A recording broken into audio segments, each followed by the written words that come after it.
अस्सलामुअलैकुम वरहमतुल्लाहि वबरकातुहू। Welcome to my channel Pure Desi Nuskha जात। तो दोस्तों, आज मैं जो आपके साथ रेमेडी शेयर करने वाली हूँ, उसके साथ आप अपनी रंगत को निखार सकते हैं। जैसा कि हर लड़की की ख्वाहिश होती है कि वो गोरी और खूबसूरत नज़र आए, जवान नज़र आए, अपनी उम्र से कम नज़र आए, उनके ऊपर फेस के ऊपर बनने वाले तमाम रिंकल्स, झुर्रियाँ, स्पॉटलेस और टैन जो है, सन टैन जो है वो रिमूव हो जाए। तो इसके लिए आज बहुत ही अच्छी रेमेडी आपको बताने वाली हूँ, जो कि आप गर्मियों में भी इस्तेमाल कर सकते हैं। जैसा कि अभी गर्मियों का सीज़न जो है वो स्टार्ट हो गया है, तो इस किस्म के बहुत सारे मसाइल सामने आएंगे। तो इससे बचने के लिए और अपनी स्किन को खूबसूरत और जवान बरकरार रखने के लिए आज मैं जो आपके साथ रेमेडी शेयर करने वाली हूँ वो है, उनके लिए हमें जो चीज़ चाहिए, सबसे पहले हम लोग लेंगे दही, बेसन, जौ का आटा, शहद, रोज़ वाटर। ये तमाम अशिया जो है हमें इस रेमेडी के लिए चाहिए। लेकिन आपने इन चीज़ों को सुन के यहाँ पर वीडियो को ख़त्म नहीं कर देना, बल्कि अब आप इसका तरीका भी आगे से समझिए कि इनका कैसे इस्तेमाल करना है, कितनी मिकदार लेनी है और कौन सी चीज़ को हमने किस स्किन के लिए स्किप करनी है और किस स्किन के लिए हमें कौन सी चीज़ जो है वो चूज़ करनी है। तो ये तो मैंने आपको सारी जो चीज़ें हमें चाहिए वो आपको बताई हैं, लेकिन हम लोग ऑयली स्किन के लिए और ड्राई स्किन के लिए मुख्तलिफ चीज़ें जो है वो इनमें से चूज़ करेंगे। तो बढ़ते हैं वीडियो की तरफ।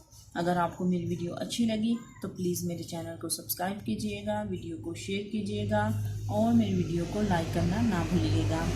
तो सबसे पहले हम लोग लेंगे एक साफ शीशे की कटोरी।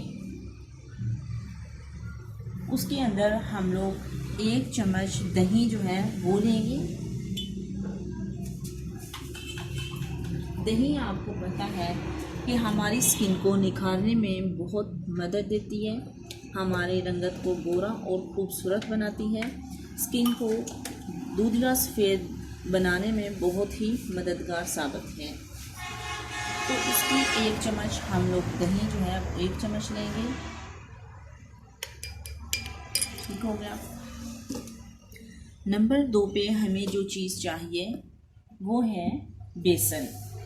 बेसन हमारी स्किन के ऊपर बनने वाले तमाम निशानात को ख़त्म करने में मदद देता है, दाग धब्बों को रिमूव करता है और हमारी स्किन को जवान रखने में भी मदद करता है। अगर आपकी स्किन के ऊपर हल्के बारीक बाल हैं तो उनको भी रिमूव करने में, उनको ख़त्म करने में भी ये बहुत मददगार साबित होता है। तो इसमें हम लोगों ने बेसन डाल दिया है। अगर आपकी ड्राई स्किन है, ठीक है, तो फिर आप उसमें जौ का आटा जो है वो इस्तेमाल करेंगे। अगर आपकी ड्राई स्किन नहीं है, ऑयली स्किन है, तो उसके लिए बेसन जो है वो बहुत ही बेस्ट है। बेसन जो है वो तमाम चेहरे पे बनने वाले ऑयल को ख़त्म करने में मदद करता है और ना सिर्फ रंगत को निखारने में मदद करता है। तो इसलिए इस बात का खास ख्याल रखिएगा कि आपने ड्राई स्किन वालों के लिए जौ का आटा और ऑयली स्किन वालों के लिए बेसन बहुत बेस्ट है। अदरवाइज़ अगर आपकी नॉर्मल स्किन है तो फिर आप बेसन का इस्तेमाल कर लें, बहुत बेस्ट रहेगा। जौ का भी कर लें तो कोई इशू नहीं। इन दोनों चीज़ों का यहाँ पर सवाल एक बनता है कि हम लोग किस चीज़ का जो है इस्तेमाल कर सकते हैं। तो यहाँ पर एक बात क्लियर कर दूँ कि आप बेसन, जौ का आटा, दोनों चीज़ें इस रेमेडी में भी इस्तेमाल कर सकते हैं। कोई साइड इफ़ेक्ट नहीं है, बल्कि इसके आपको फ़ायदे ही मिलेंगे। तो तीसरे नंबर पे हम लोग जो चीज़ डालेंगे वो है हनी। उसका 1 चम्मच हम लोग इसमें शामिल करेंगे।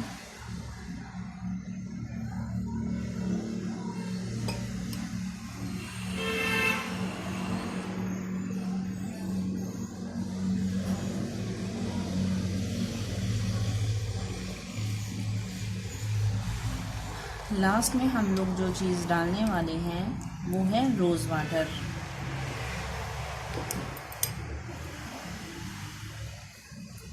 जैसा कि आप लोग देख रहे हैं कि हमारा जो पेस्ट है वो थोड़ा सा नरम नज़र आ रहा है, ठीक है। वो हनी जो है उसमें थोड़ी सी ज़्यादा ऐड हो गई है, लेकिन कोई मसला नहीं है। तो अगर इस तरह का आपका नरम लिक्विड बने, नरम आपका पेस्ट बने, तो फिर आपने इसके अंदर थोड़ा सा बेसन जो है और शामिल कर देना है और इसका अच्छा सा पेस्ट बना के अच्छी तरह इन तमाम चीज़ों को यकजा करके मिक्स करके आपने इसको तकरीबन 2 मिनट के लिए रख देना है ताकि ये अपनी असली शेप में आ जाए। तो उसके बाद आपने अपने फेस को अच्छी तरह सादे पानी से धो लेना है। जब आप सादे पानी से धो लें तो उसके बाद ये पेस्ट जो है अपने हाथों की मदद से, अपनी उंगलियों की मदद से इस पेस्ट को फेस के ऊपर लगा लेना है। कम अज़ कम आप इस रेमेडी को 10 से 15 दिन जो है लाजमी इस्तेमाल कीजिए। हफ्ते में आप 1-2 दिन के बाद इसको लगा लीजिए। अब कोई भी रेमेडी होती है, होम रेमेडी जो होती है, वो फौरी रिज़ल्ट नहीं देती। इसीलिए किसी भी रेमेडी को आप इस्तेमाल करें तो उसका मसलसल जो है आप यूज़ करेंगे तो इंशाअल्लाह बिना साइड इफ़ेक्ट के आपको वो रिज़ल्ट देना स्टार्ट हो जाएगी। तो कम अज़ कम इस रेमेडी का रिज़ल्ट हासिल करने के लिए आप 10 से 15 दिन लाजमी इस्तेमाल कीजिएगा। तो आप देखेंगे कि इसके इस्तेमाल से आपकी स्किन कैसे ग्लो कर रही है। वैसे भी दही जो है वो इंस्टेंट जो है वो अपना रिज़ल्ट देती है। अब आपकी स्किन को क्लियर करेगी, उसमें शाइन देगी और आपकी रंगत को निखारने में मदद भी देगी। तो इंस्टेंटली रिज़ल्ट के लिए दही का इस्तेमाल जो है बहुत ही अच्छा है। आप उसका इस्तेमाल ज़्यादा से ज़्यादा कीजिए अगर आप जल्दी रिज़ल्ट हासिल करना चाहते हैं। तो दोस्तों, आपने इस पेस्ट को तकरीबन अपने फेस के ऊपर 15 मिनट आपने लगा के रखना है। फिर आप जब ये ड्राई हो जाए तो आपने इसको रब करके उतार देना है। तो आप देखेंगे कि आपकी रंगत जो है उसमें वाज़ेह फ़र्क नज़र आ रहा होगा, वाज़ेह आपकी रंगत जो है वो निखर जाएगी। तो उम्मीद करती हूँ कि आपको ये मेरी रेमेडी बहुत अच्छी लगी होगी। अगर वीडियो अच्छी लगी है तो प्लीज़ मेरे चैनल को सब्सक्राइब कीजिए, वीडियो को शेयर कीजिए। नेक्स्ट वीडियो तक इजाज़त चाहती हूँ। अपना बहुत सारा ख्याल रखिएगा। Take care. अल्लाह हाफिज़। अस्सलामु अलैकुम वरहमतुल्लाहि वबरकातुहू।